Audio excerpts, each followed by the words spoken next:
sisi tumeamua kwamba tuungane kwa sababu ya matatizo ambayo region yetu hii inapitia kuanzia kule nyuma. Na ndio maana tumeshikana. We will work together. 2027, the people of Western Kenya, the votes of the people from Western Kenya will go in the same basket. Na vile mumesikia juzi, ukiangalia historia ya siasa ya Kenya, kuna watu ambao wamekuwa na mazoea ya kutumia baadhi ya watu kutoka mkoa yetu hii ya magharibi kupiganisha ama kuandamine viongozi ambao wamepatikana wa mkoa ya magharibi kwenda mbele. Mimi ningependa kusema hivi, na nimwambie Mheshimiwa Dagala na Mheshimiwa vile vile yule mwenye pia alisema hapa Majimbo Kalasinga kwamba iko kijana moja kutoka huko Kakamega, jina yake kwa lugha ya nyumbani inamaanisha chakula ambaye imeungua. Mimi kidogo yule kijana ambaye ni mdogo wangu, juzi nilikuwa nimepiga yeye, lakini juzi nikarealize makosa sio yake. Shida yake anakunywa pombe na kuvuta bangi at the same time na kuli ugali.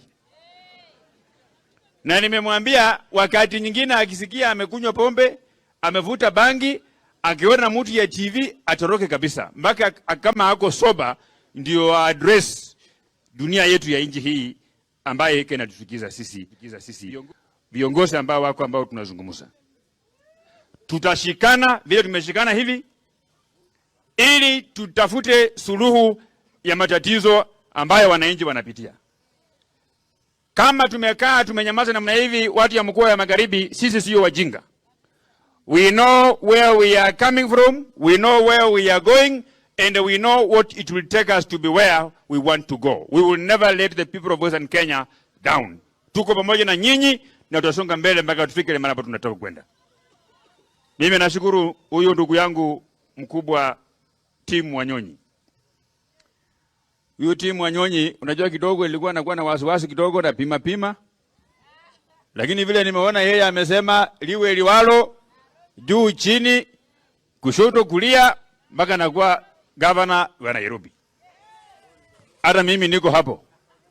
Si mnajua mimi ndio bishop ya hapa.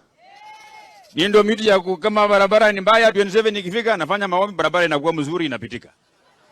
Na nikitoka hapa saa hii naenda kukula lunch kwa John Koi Waruke, alafu sapa naenda kwa Timu Wetangula. Ndio tushikana sisi wote pamoja tusonge mbele. Mimi ya mwisho, I want to tell the Speaker of the National Assembly that I focus on your noble role of ensuring that the life of Kenyans changes. And Musalia Mudavadi should also focus in ensuring that those who have been given the mandate by our president, they must deliver on the promise that we gave it to Kenyans. Those young people who are making noise, myself, Nabi Nabwera, and the other members of parliament, we have the gravitas to deal with them.